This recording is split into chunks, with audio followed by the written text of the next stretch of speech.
Good afternoon, folks. And here's another little story about Naughty Dog. I guess the story train just keeps on going these days. And this is kind of what I touched upon yesterday in a previous video, but this is more about the creative process behind talking about the story elements or how the workers involved in talking about brainstorming or story elements in The Last of Us Part 2 went about, and the things you could and could not say. So, the alleged source who spoke with Austrian pop culture news site Sausage Roll under the condition of anonymity claimed that environment surrounding the game's development was very divisive and how even voicing your concerns on its story will upset certain individuals. It usually results in said person being called closed-minded or even phobic or some such nonsense. So you can understand if you're in a creative environment, whether you're a visual designer, a writer, even a developer, and you have an idea about, hey, maybe the character shouldn't look like this, or maybe the character should not do this, or did anyone ever think about not doing this? And you'll be labeled as closed-minded or phobic. This is about creating art, creating media. Interactive media has many, many moving parts. And some people, once they get down the chain, whenever something has been approved, says, hey, this is kind of strange. Now, this could even be up the chain, meaning before it even went to production, they were brainstorming ideas. They say, no, this is phobic. This is transphobic. This is homophobic. This is this or that phobic. Or some isms. The source explained, I don't doubt even for a moment that this leak came from the studio. The Last of Us Part 2 is very divisive, and as you can imagine, some of the team aren't really thrilled to be working on the game. Well, that's interesting. Usually you go into the video game development for a specific project that you really want to work on. And usually Naughty Dog is known for being very good, for telling good stories, for having lots of cinematic cutscenes, and having very believable characters. So something screwed up this time round. They added, the team is very much divided on the game, and even voicing your concerns on its story will upset certain individuals. It usually results in said person being called closed-minded or even phobic, Some people literally have to bite their tongues or fear losing their jobs, even careers, to an outrage mob.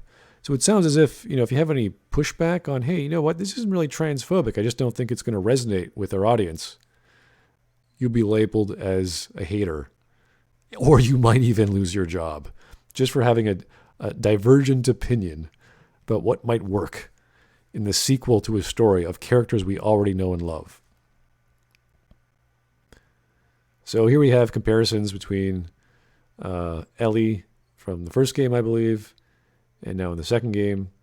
Ellie is seen sporting more rugged, androgynous look than in the previous game. I can let that slide. I'm not too concerned about the sexuality of Ellie or the femininity of Ellie. If they wanted Ellie to be more rugged since you play as her, that's totally cool. Newcomer Abby is broad-shouldered and built like a brick wall. Again, these are new characters. I don't care. That's fine. And it even appears that Dina's chest was significantly reduced when compared to her real-life model, Cassina Caradonna. I believe Cassina was saying that she was only the face model. She was not the body model. So that's fine too. I'm not concerned with appearances that much. I'm concerned with characters. I'm concerned with characters' motivations. What's beyond them? What's beyond the surface? What makes them people? What makes them have desires? And why do they want things? What are they trying to do?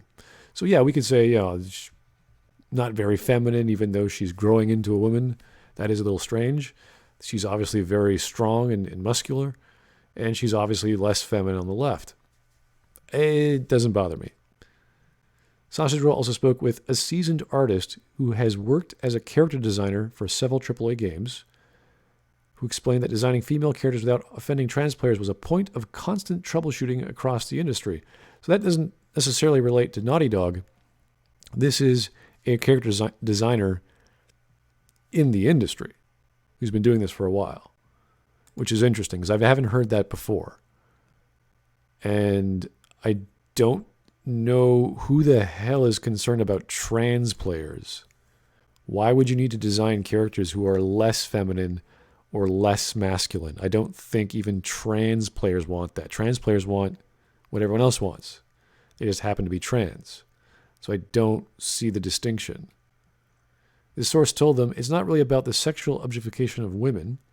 Women, like men, come in all shapes and sizes. To say that having big busty women is unrealistic is untrue. I can agree with that. It's only true for trans people. This is only true for trans people. Okay, so maybe they have some insight into trans people that I don't have. A trans woman can't naturally grow large breasts, and not all trans people can afford implants. If you see a game where the women are a little less curvy, it's not because the game designers are worried about receiving backlash or sexualizing women. It's because they are worried about offending the trans community. Now, this I don't understand. There would have to be a significant trans community demographic for their target audience that they're going, okay, 10% of our sales are going to just go away if we don't have proper representation or some nonsense like that. That doesn't make sense to me. I'm not saying people who are trans don't buy these games or play these games. I'm sure everyone loves good games, good stories and games. But specifically to design characters who are not feminine or female enough or masculine enough does not make sense.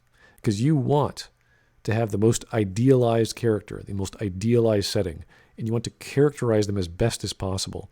So whether Dina has large breasts or not is not a big deal, or larger breasts doesn't make it is a big deal. Whether Abby is muscular enough is not a big deal.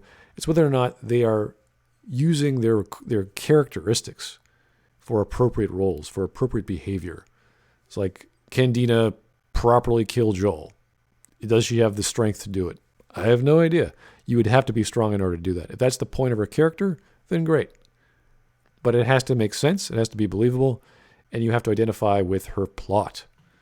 And that's the focus. So I don't really care about visuals too much, so long as it makes sense. And this does not make sense when you're saying a character designer is going to offend the trans community. I've never heard that from any developer or designer. It's just not an issue. From a design standpoint, this is a really challenging problem. I've had many board meetings about how to tackle this. Okay, that's weird. Trans people want realistic representation in our games. What is a realistic representation of a trans person in a video game?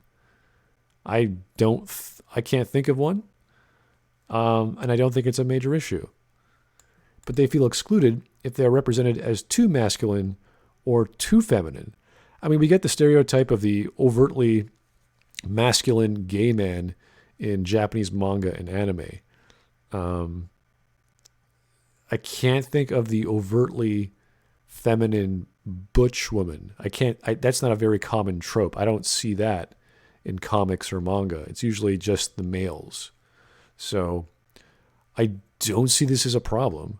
And I can't think of any examples where this is like represented as if it's too cringy or it's too off-putting. So either it doesn't exist, or this is a very strange. Who would ever have this conversation with other designers? I've spoken to designers of all sorts for games and comics and all sorts of other media. This has never popped up. So maybe I'm out of the loop here. Maybe there's a huge demographic for trans people. I had no idea. That's why you will see. That's why you will see a lot of designers nerfing the female form, so to speak, so that the difference between trans women and cis women is a little less noticeable. See, this sort of dialect or these sort of words, this is not. People don't talk like this. They would say trans women and normal women, not cis women. This is not language of a typical designer. This is a language of someone who's trying to be politically correct or left-leaning or what have you. So already I'm questioning the validity of this person having all these meetings with people, unless we're talking about some really strange corners of the gaming industry, like in Canada. There could be some strange people at BioWare or I don't know, Naughty Dog, who knows, acting this way, thinking this way. I've never encountered this. If this is the norm, this is news to me. There is speculation that Abby's strong build is a result of her being trans, having transitioned from male to female, but as of writing, this remains unconfirmed. Yeah, I don't think she is. I mean, we don't know the full story yet, but there has to be a lot more context as to how Joel is going to be taken down by Abby. I have not watched all the video leaks. I don't want to put any more spotlight on my channel showing videos or anything like that, so I'll keep in the dark about that. But this is a very strange attitude from, it sounds as if just the visual artist part of production of The Last of Us 2.